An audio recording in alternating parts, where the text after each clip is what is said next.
पुर से ममता बनर्जी लगभग 11,000 वोटों से शुभेंदु अधिकारी से थोड़ी देर पहले पीछे चल रही थी और अभी बड़ी खबर आ गई है कि 15,114 वोटों से वो हार गई हैं। शुभेंदु अधिकारी ने 15,000 से भी ज्यादा वोटों से ममता बनर्जी को हरा दिया है।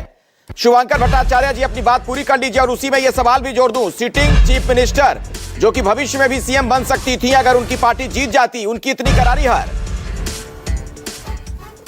नहीं, अब तो जब पार्टी ही हार गई है तो फिर तो सिटिंग चीफ मिनिस्टर या पार्टी प्रेसिडेंट वो हार रहे हैं, तो इसमें कोई अब तो ताज्जुब वाली बात होनी नहीं चाहिए। नहीं, ममता बनर्जी का हार जाना इसमें कैसे नहीं ताज्जुब वाली बात होनी चाहिए? ताज्जुब वाली बात इसलिए नहीं है क्योंकि मुझे तो लग रहा था कि जैसे कोई मैं पुरानी एक पृष्ठभूमि देख रहा हूं जो कि पहले बस ये था कि पहले नंदीग्राम में हुआ था पिछले साल, मतलब पिछली बार 2021 में वहां पे जो हुआ था उसी।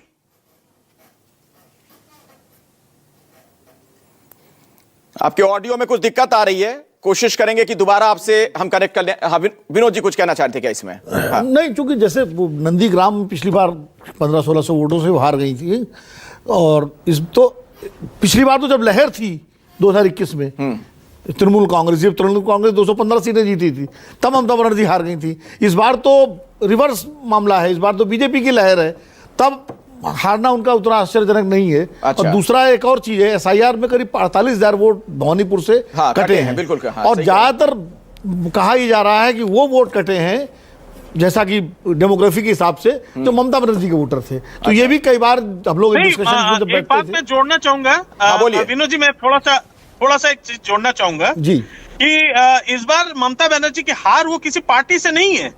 ममता बनर्जी हारी है पूरी एक व्यवस्था से, एक अरेंजमेंट से, जो अरेंजमेंट पूरी तरीके से पूरा सजाया गया था। काश इस इलेक्शन को अगर बीजेपी, मैं तो चाहता हूं कि इस इलेक्शन को ऐसे करके लड़ा जाता कि आज ये बीजेपी का पूर्णतया जीत होती, तो ये कहा जाता कि हम मैंडेट से जीते हैं। लेकिन कहीं ना कहीं बहुत लोगों के मन में, स्पेशली उन परिवारों के मन में जिन्होंने अपने यहाँ से मताधिकार को खोया है, वो इस इलेक्शन को शायद ये वो प्रजातांत्रिक तरीके से ना देख पाए। उनके मन में एक कहीं ना कहीं खसोट जरूर रहेगी और हमेशा ये याद रहेगा कि इसमें उनको अपनी सरकार चुनने का मौका नहीं मिला। नलिन कोहली जी, आप जवाब देना चाहेंगे? उसके बाद में आता हूं सुरेंद्र राजपूत जी आपके पास। क्या जवाब देना है इसमें? कहने की क्या बात है? ममता जी, मैंने कुछ देर पहले कहा, उनको आत्मचिंतन करना चाहिए। वो आत्मचिंतन की घड़ी बढ़ गई है उनकी, उसकी आवश्यकता और भी है अब कि ममता जी जो जनता से जुड़ी थी, जनता से इतनी दूर हो गई कि उनके अपने कंस्टिट्यूंसी में जनता ने उन्हें त्याग दिया। और ये शुभेंदु अधिकारी की मेहनत है, वो लगे रहे। भाजपा के कार्यकर्ता किस किस रूप से काम किए, वापस जाइए पिछले 10 साल के आप रिपोर्ट्स निकालिए, कितने हमारे कार्यकर्ता लटके हुए मिले पेड़ पे। नहीं, भवानीपुर में नलिन कोहली जी, आपको भी पता होगा एसआईआर वाला भी कुछ खेल हुआ है क्या, जो आरोप आप लोगों पर लग रहा है कि 48,000 वोट नाम काट दिए गए थे वोटर लिस्ट से? बिल्कुल। 2 मिनट भाई, देखिए मैं पेशे से एक वकील हूं, थोड़ा सा 2 मिनट थोड़ा हट जाए, पीछे हट जाए, राजनीति को परे रखें और आपके दर्शकों की जानकारी में डालें। एसआईआर होना चाहिए, हमेशा होता आया है, पहली बार नहीं हुआ है। क्या है एसआईआर? लोगों की मृत्यु हो जाती है, उनका नाम चलता रहता है वोटर लिस्ट में। लोग जो एक स्थान को बदल के दूसरे स्थान जाते हैं, उनके 2 जगह वो नाम हो जाते हैं।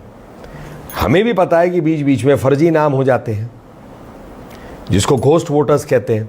इसकी सफाई होती है। लोकतांत्रिक प्रक्रिया क्या है कि जिसका अधिकार है वही मत डाले।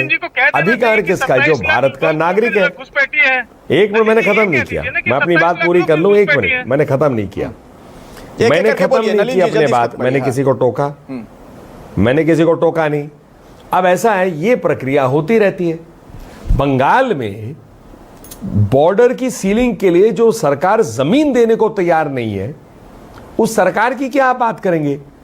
मतलब देश हित तो बहुत दूर की बात है, ये तो देश के विपरीत खड़े हुए हैं। मतलब ऐसा लगता था कि बांग्लादेश रोहिंग्या बांग्लादेशी घर आ रहे हैं, मतलब घुसपैठी नहीं, वो घर आ रहे हैं जी। और मैं बिल्कुल स्पष्ट रूप से कह रहा हूं, उनकी घर वापसी करनी पड़ेगी। मतलब आपने पूरा डेमोग्राफिक प्रोफाइल कंस्टिट्यूंसी के बाद कंस्टिट्यूंसी में बदल दिया।